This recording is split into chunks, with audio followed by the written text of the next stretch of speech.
তিরপলা লটকনের নাতিরা তোরা কি মস্কারি করতে গেছিস না? মানে তোরা মনে হইতেছে 200 রান চেঞ্জ করতে গেছিস, মানে 135 রানের টার্গেট, তোদের ভিতরে ন্যূনতম কোনো ধৈর্য নাই, একটাও হিট হৃদয়। তারপর হচ্ছে কি ও শেখ মেহেদি বাইরে ভাই, পারভেজ ইমন ভাই, মন্ডাই চাইতেছে ভাই তোর যে আমি কি করি রে ভাই। তোরা পুরো বাংলাদেশের মানুষের টেনশনে রাখছিস, মনে হইতেছে তোর খেলা দেখা যে তোরা 200টা রান চেঞ্জ করতেছিস ভাই। তোর কিসের এত তাড়াহুড়া, কিসের এত তাড়াহুড়া? মানে সাইফ হাসান দুর্ভাগ্যক্রমে আউট হয়ে গেছে গা, মানে এখন ম্যাচটারে কে টাইনা লয়ে যাবো ভাই, কে টাইনা লয়ে যাবো? মানে পাকিস্তানের বলারদেরকে কি তোরা এটা বুঝাতে চাইছো যে ভাই 1971 সালের আগে আমরা তোদের ভাইয়া ছিলাম, তোরা যেমনি করে ব্যাটিং করবি আমরাও এমনি করেই ব্যাটিং করবো, এবং তোরা আর আমরা কোনো আলাদা কিছু না ভাই।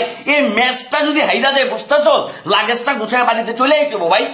মানে জাস্ট ন্যূনতম কোনো কমন সেন্স নাই যে 135 রানের টার্গেটের এগেনস্টে আমাদের ব্যাটিংটা আসলে কেমন হওয়া উচিত। আরে ভাই পাওয়ার প্লেতে তো ঠিকঠাক ভাবে রান চলে আসছিল, ম্যাচ তো হাতে। এই ম্যাচটারে মানে জিতা ম্যাচটারে এমনি করে কি গোয়াড়া মাইরা দিতেছে বাঙ্গির পোলারা।